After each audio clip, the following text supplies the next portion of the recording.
Akhirnya, rakyat dapat kerdak-kerdak kek sahaja. Debat antara pengerusi Pakatan Harapan Datuk Seri Anwar Ibrahim dan pengerusi Lembaga Penasihat Barisan Nasional Datuk Seri Najib Razak sudah berlalu pada 12 Mei. Namun usul Najib berhubung Petronas sebagai penyelamat Sapura Energi Berhad, SEB atau lebih dikenali sebagai Sapura, masih menjadi perbincangan dalam kalangan pakar ekonomi. Seorang pakar ekonomi, Dr. Nungsari Ahmad Radi, mengingatkan semua pihak supaya jangan mengganggu syarikat gergasi minyak negara Petroleum Nasional Berhad Petronas. Anda mahu Petronas menyelamatkan vendornya? Mengarut. Pada masa yang sama, mereka mahukan dividen daripada Petronas. Siapa tahu mungkin mereka akan dapatkan Petronas untuk membayar laluan rel Pantai Timur ECRL nanti. Mari kita cekik Petronas sampai mati, kata Nungsari di petik Fokus Malaysia. Najib melontarkan cadangannya agar Petronas mengambil alih Sapura bagi mengelak syarikat itu diisytiharkan muflis. Tambahnya, Petronas mempunyai kepakaran untuk menggiatkan semula syarikat itu.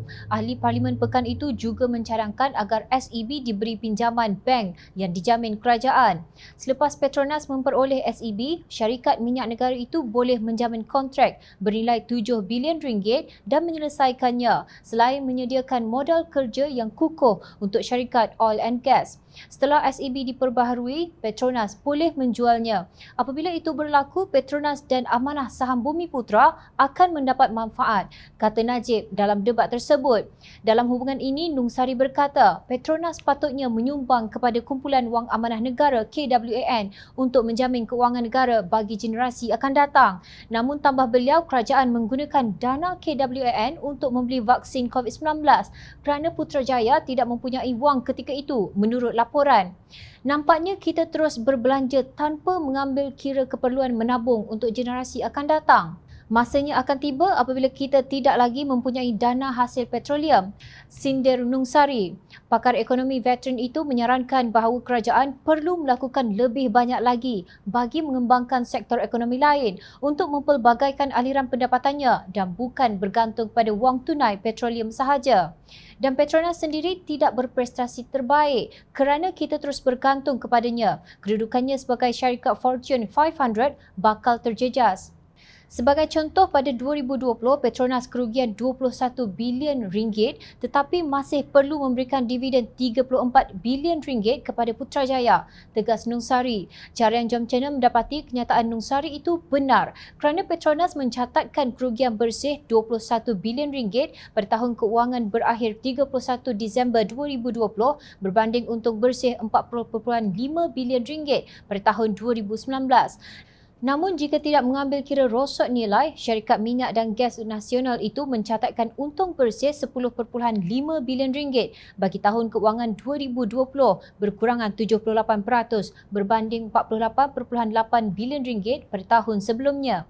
Petronas juga mencatatkan pendapatan yang rendah berjumlah 178.7 bilion ringgit berbanding 240.3 bilion ringgit pada tahun sebelumnya.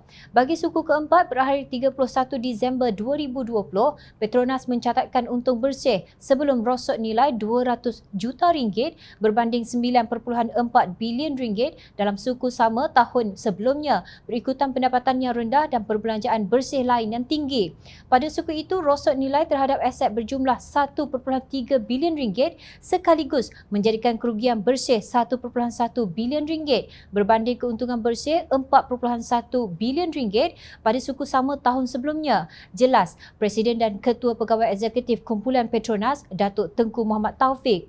Tengku Taufik berkata, walaupun menghadapi persekitaran yang mencabar, Petronas bertindak pantas dengan melaksanakan usaha pengurangan risiko untuk ia terus kekal berdaya tahan.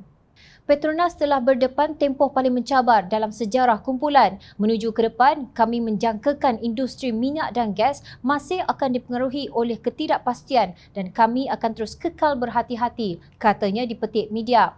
Najib kata kerajaan mesti besarkan kek sebelum dihiris untuk diagih-agihkan kepada rakyat. Dari mana datangnya kek besar itu? Kita tahu Malaysia mempunyai kek yang datang daripada cukai selain daripada syarikat oil and gas Petronas. Pemimpin UMNO khususnya Najib Berang, kononnya Kerajaan Pakatan Harapan menjarah wang Petronas. Menjarah maknanya merompak atau mengambil hak orang lain. Kalau sungguh, dakwalah mana-mana pemimpin Pakatan Harapan yang sudah menjarah wang Petronas itu. Sebagaimana penjarahan yang berlaku kepada One Malaysia Development Berhad, One MDB, yang telah dibuktikan di Mahkamah Malaysia dan Amerika Syarikat serta pengawal selia keuangan Singapura. Sebaliknya, kini Najib sendiri berteriak mahu dana Petronas digunakan untuk menyelamatkan Sapura. Sedangkan di dalam syarikat itu sudah ada ramai tokoh-tokoh korporat yang bijak pandai dan bergaji jutaan ringgit. Takkan tak boleh menguruskan masalah tanpa bantuan kerajaan. Sektor oil and gas adalah untuk dimanfaatkan bagi menyokong perbelanjaan awam dan terus meningkatkan keluaran domestik negara kasar. Ia bukan untuk bail out syarikat demi mengelakkannya muflis tanpa diketahui apa punca keuangan yang dihadapinya. Jika demikian, maka terjadilah kek yang sebahagian besarnya dimakan oleh golongan tertentu yang rapat dengan elit pemerintah, manakala rakyat akan dapat kerdak-kerdaknya sahaja.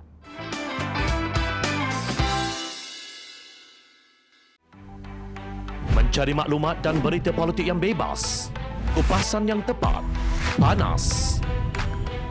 Dapatkannya secara eksklusif hanya di Jom Channel. Komitmen kami, rentasan berita Isnin hingga Jumaat.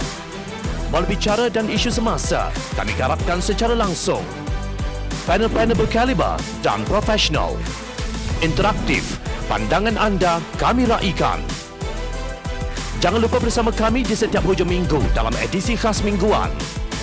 Jom Channel, moving forward, sharing a new experience.